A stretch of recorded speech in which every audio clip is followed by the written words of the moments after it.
माता की भारत माता की वंदे वंदे बीजेपी जिंदाबाद बीजेपी जिंदाबाद बीजेपी जिंदाबाद प्रिय प्रधानमंत्री नरेंद्र मोदी जिंदाबाद प्रिय प्रधानमंत्री नरेंद्र मोदी जिंदाबाद।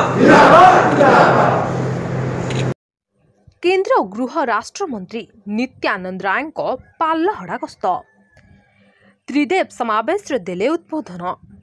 भिके पांड्यान गस्त को आक्षेप कले पूर्वतन सांसद रुद्रनारायण पाणी। रुद्रंक तेजरी तरली जीवनी तो पांड्यान दे जाइथिबा गुरुमंत्र उत्साहित हेले बीजेपी कर्मी। मान्यवर मंत्री बीजेपी कर्मी को देले गुरुमंत्र। 24 निर्वाचन में जना पड़िबो फलाफल। एबेठु आरंभ हलाणी समर सज्जा। अनुगुल जिला पाल्लहड़ा गस्तरे केंद्र गृह राष्ट्रमंत्री नित्यानंद राय आज पाल्लहड़ा गस्तरे आसी सर्वप्रथमे पाल्लहड़ार अर्धिष्ठात्री देवी मां कुंडे बीरांकु दर्शन करी आशीर्वाद भिक्षा करथिले।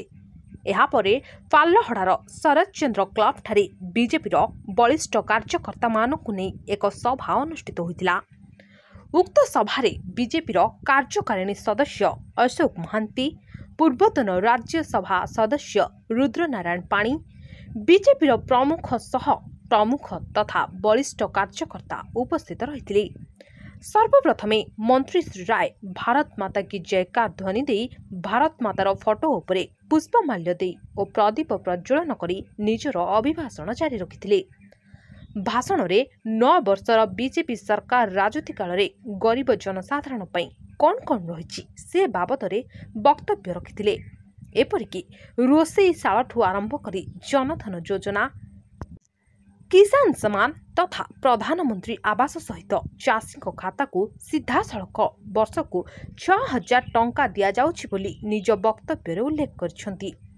आगो को आसुथबा निर्वाचन रे किपरि ओडिसा रे बीजेपी आसन हातेइब से विषय रे बीजेपीर बलिष्ठ कर्मी मानकु गुरुमंत्र दे सभा सांग करथिले। भारतीय जनता पार्टी रो राज्य कार्यकारिणी कमिटी रो सदस्य अछि। आगुरु भारत वर्षर राज्यसभा रो सदस्य थिले।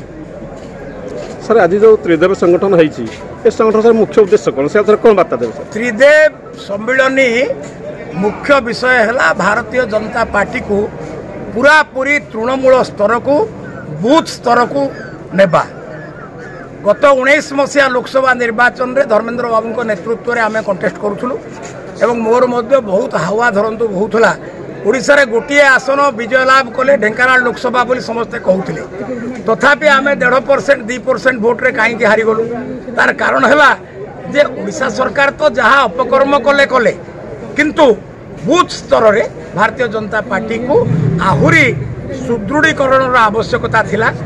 एटा सारा देश रे अनुभव करी केंद्र बीजेपी पक्षरु ये योजना करा जायछि जे मंत्री मानकु मध्य गस्तरे पठा जाउछि एवं शक्ति केंद्र रो त्रिदेव अर्थात सरपंच पंचायत को शक्ति केंद्र कहउचंती आ पंचायत रे जे प्रमुख सेही पंचायत रो प्रमुख रहिले सह प्रमुख रहिले एवं अन्य पंचायत रु कई प्रभारी आसी से पंचायत रो संगठन कार्य को सुपरिचालना करिवे। तेणु मोटामोटी संगठन कार्य को सुदृढ़ करने ये त्रिदेव व्यवस्था करा जायछि। आज पालड़ा शरदचंद्र क्लब रे पालड़ा विधानसभा निर्वाचन मंडल रे सम्मेलन अनुष्ठित होता। एथिरे केंद्र गृह राष्ट्रमंत्री नित्यानंद राय योगदान करथिले। अनुगुल पद्मचरण सामल को रिपोर्ट संभव टीवी ओडिया।